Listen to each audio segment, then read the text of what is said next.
Shabbat Shalom. On aimerait parler cette semaine pour Israël à partir de Hémor et pour en dehors d'Israël, Kedoshim. Et on va parler du Sfirat Omer. Il y avait une fois un coiffeur qui disait à son ami: tu vois cet enfant là-bas, il n'est pas très intelligent. Regarde qu'est-ce que je vais te montrer. Il appelle l'enfant, il dit: voilà, qu'est-ce que j'ai à la main droite? $1. Et qu'est-ce que j'ai à la main gauche? Tu as 2 fois 25 cents, c'est à peu près un demi-dollar. Choisis qu'est-ce que je veux prendre. Et l'enfant, il prend le demi-dollar. Et il sort dehors. Et la personne dit: oui, il a raison, il fallait prendre le dollar.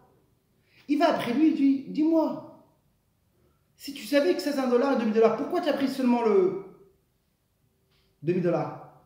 Il dit: parce que si je prends le dollar, c'est fini le jeu. Je prends un demi-dollar et après ça, on verra déjà.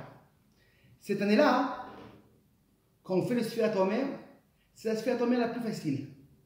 Parce qu'on a compté le Omer le lendemain de Shabbat. Si on te demande c'est quand le Omer, tu fais le calcul, c'est vraiment 7 semaines remplies de chaque semaine. Et quand nous on voit dans la Torah, il y a écrit: vous allez compter le Sfirat Omer le lendemain du Shabbat.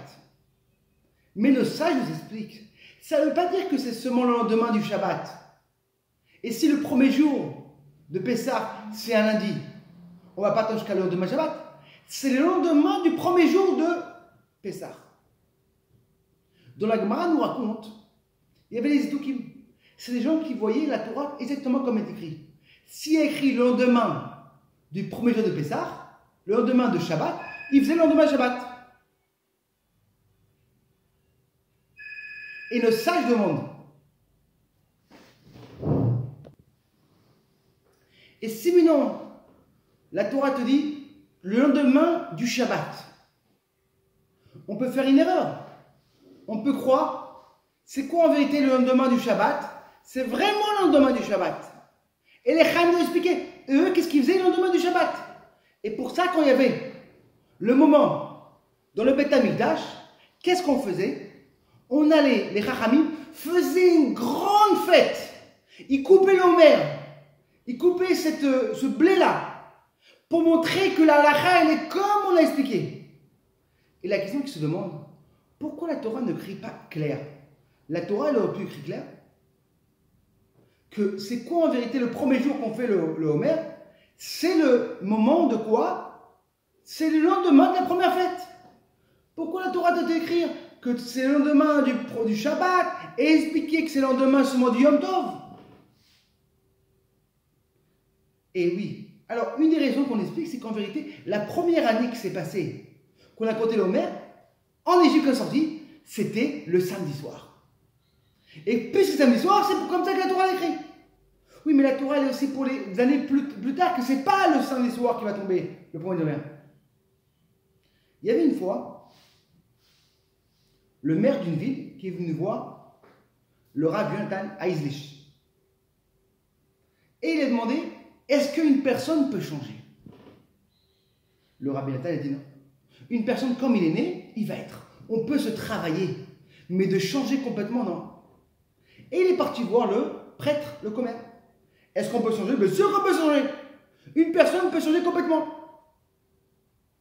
Le maire a dit: je vous invite dans un mois, je fais une grande soirée. Des milliers de personnes sont arrivées. Et qu'est-ce qu'il voit le Rav? Le Rav, qu'est-ce qu'il voit? Il voit un chat. Et dans le chat, il voit comment le chat s'est devenu un serveur.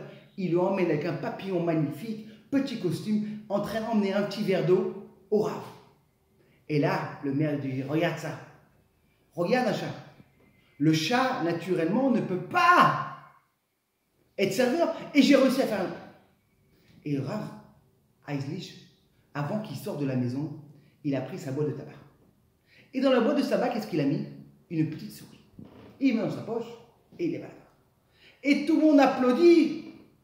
Tout d'un coup, le Rabbi Nathan se rappelle, ouvre sa boîte de tabac, la petite souris court, Le chat voit ça, jette les verres en verre, se casse par terre et court vers la souris. Et tout le monde a remarqué que Rabbi Nathan avait raison. Une personne ne peut pas se songer. Et là, Rabbi Nathan, il continue, il dit un pirouche magnifique.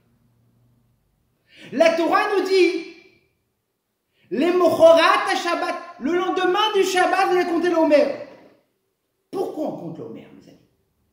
Se travailler les midotes. Une personne ne se travaille lui-même. On va commencer à travailler avec le chesed, la bonté. Après la dureté, même dans le chesed, il faut mettre une chesed comme il faut. Et de se travailler, Mais la Torah te dit, le macharat à Shabbat. C'est quoi le Shabbat? C'est quel jour le Shabbat? C'est le 7e jour. Ça vous rappelle quoi le 7e? La nature. Le monde est construit de 7. 7 jours, 7 couleurs. Le 7, c'est la nature. La Torah te dit, le macharat à Shabbat, le lendemain du Shabbat, vous allez compter l'Omer. Les blés Israël, vous êtes différents. Vous êtes le numéro 8. Le 8, c'est au-dessus de la nature. Vous avez la force de vous tourner.